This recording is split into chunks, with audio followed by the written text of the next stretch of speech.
Everyone, welcome back to the news. Amidst the Atiku-led coalition, no one really knows who will lead this coalition in 2027. In terms of its presidential candidates, we don't really know if it will be Atiku or if it will be Erufai or Obi, as they are yet to decide on who they would give its ticket to. But a group under the umbrella body of the South North Progressive Forum has called on Atiku Abubakar's led coalition to ensure that its presidential ticket is zoned to the South, that they don't want the North to come and rule, that the South deserves another tenure of 4 years. So this is them urging Atiku Abubakar not to run under this coalition, that he should not run. He should ensure that the coalition's ticket is zoned to a Southerner. As patriots, we are committed to promoting equality, justice, and inclusivity in our leadership arrangements. We are for nobody. For emphasis, we are for nobody, but for a Nigerian president of Southern extraction come 2027. And same fate shall be seen, and we will lead the campaign aggressively during 2031 general election for the northern candidates. We look forward to partnering with the Federal Character Commission, organizations and individual patrons who share in our vision for a more equitable Nigeria. Together, we can achieve a great nation. God bless Nigeria. God bless South North Progressive Forum. Thank you for your attention.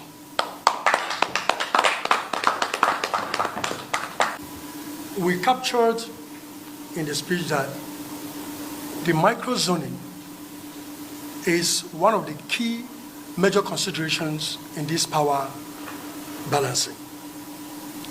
But it's not in our position to decide or to determine.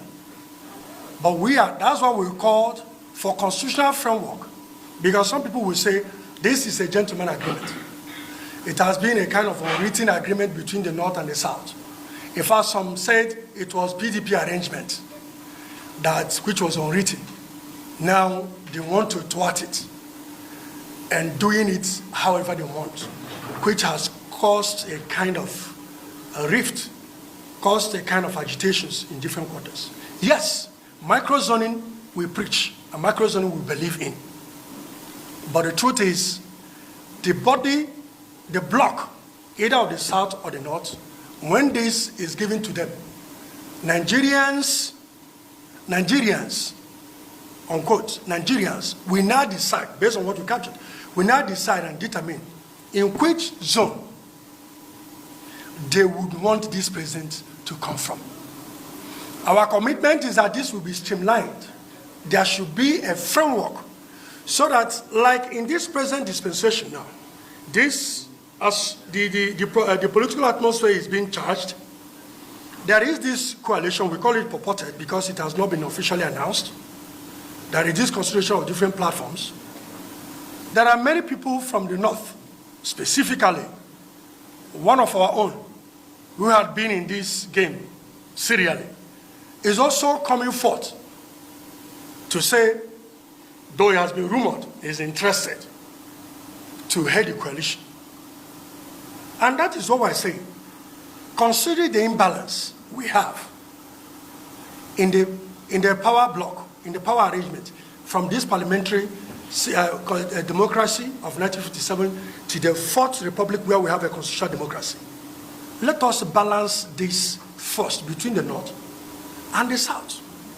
Now, going forward, in between these blocks, let Nigerians, let the elites come together. Like you talked about Southeast.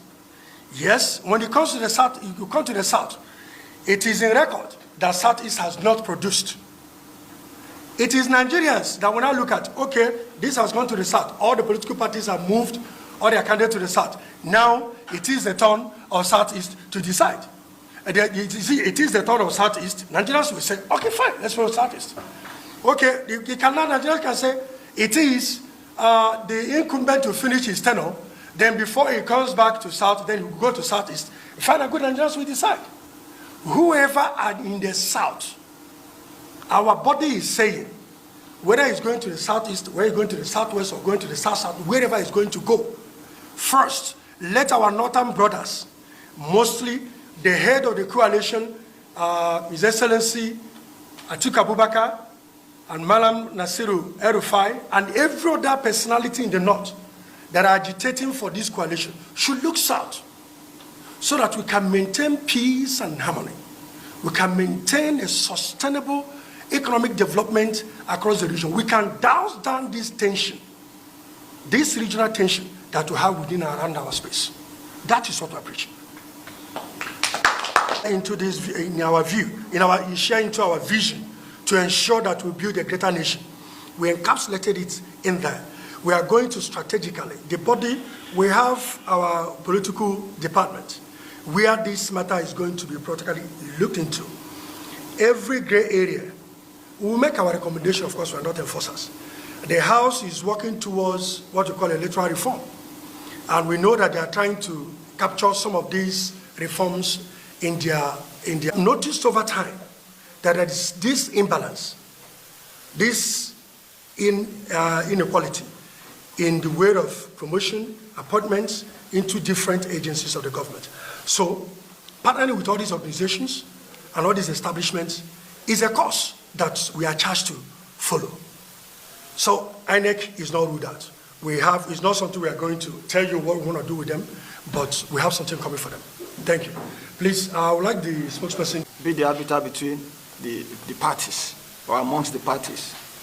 So what we need to do, part of what we have begun to do, is to set up an effective mobilization structure, such that mobilization, processes, monitoring, and vigilance becomes the issue. First and foremost, we have a target for a minimum of 10 million membership, who, by the grace of God, we vote in line of the decision of leadership, because it's going to be a collective decision. So by the time we set up our mobilization structures and are able to put in place effective monitoring to the point where election results can, even on a parallel basis, be collated, be displayed, because, for instance, we had the issue of glitches, notwithstanding that the last system provided for the IREV, where we needed to have parallel systems to upload the INEC from EC8A and to display them, and to ensure that from the polling units, the results that took place at the polling units are properly collated, to the point where INEC will not be the only party to have this information. So part of what we are going to do, the structures we're already putting in place, is to have ICT solutions, put in place polling unit structures to the point where elections on the polling unit are canvassed properly, are recorded, and also transmitted on a parallel basis side by side, so that even our own display window will be able to reflect what transpired at the polling unit, to compare with exactly what is being announced. However, we will have no power to announce election, but we have powers to have parallel results from the transmissions at the polling unit.